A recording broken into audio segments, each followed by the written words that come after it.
OpenAI might spend $700 billion on infrastructure to stay ahead. China is pushing a domestic GPU into retail. Korea just launched a national-scale model. And Meta is buying an action-oriented agent company for over $1 billion. Look, this is the part where people pretend it is about innovation. It is about factories. Hey friend, it's Tuesday, December 30th, 2025. I'm Ting Yan. The theme today is simple and a little grim. The industrialization of intelligence is here. Models are becoming commodities. Infrastructure is becoming destiny. Okay, lead story. Citigroup projects OpenAI could spend $700 billion on infrastructure to maintain its lead. That is not cloud spend. That is nation-state money. Morgan Stanley also points to a 44 gigawatt power gap in US data centers. Energy is the new silicon. Here is the part that matters if you ship product. If this projection is even half right, your model choice starts to look less like best accuracy.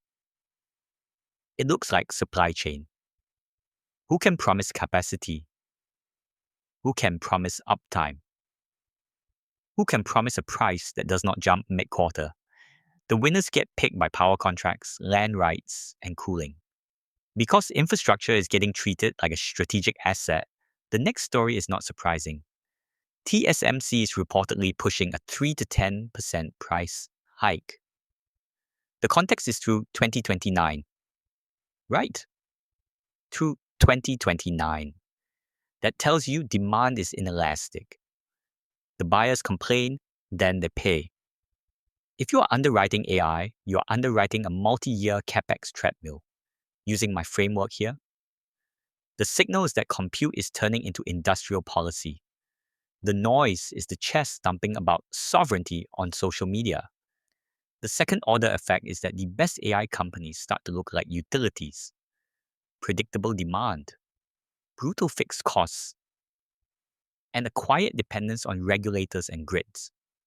Today's quote of the day is, retrieval augmented generation is hitting its performance ceiling. There's a need for neurophile systems. That's Jack Morris on the AI Engineer podcast. I love this quote because it is polite. It translates to, your vector database demo is cute, but it is not a memory system. On the geopolitical side of the same theme, China's Li Xuan is launching its G100 GPU as a viable retail alternative to NVIDIA inside China. The practical watch item is parity. If it hits something like 70% of NVIDIA's top data center GPU, export bans start losing their bite. Not because China wins performance, but because it wins availability. Korea is playing a different card. SK Telecom launched a 500 billion parameter model for Korea.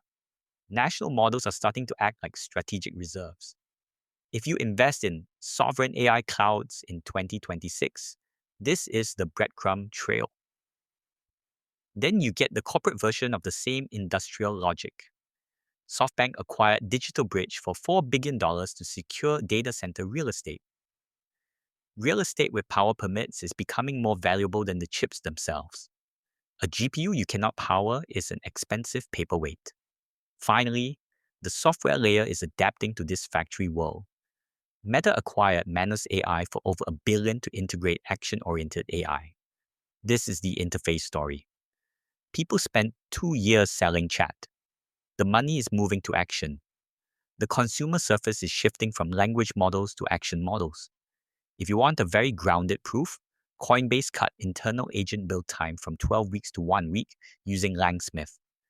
That is not a research milestone. That is a hiring plan. Have a tip? Send it our way. And the question I'm sitting with tonight is this. As intelligence turns into an industrial input, who becomes your single point of failure? The model vendor, the chip supplier, or the power company? I'm Ting Yan from Chain of Thought. See you tomorrow.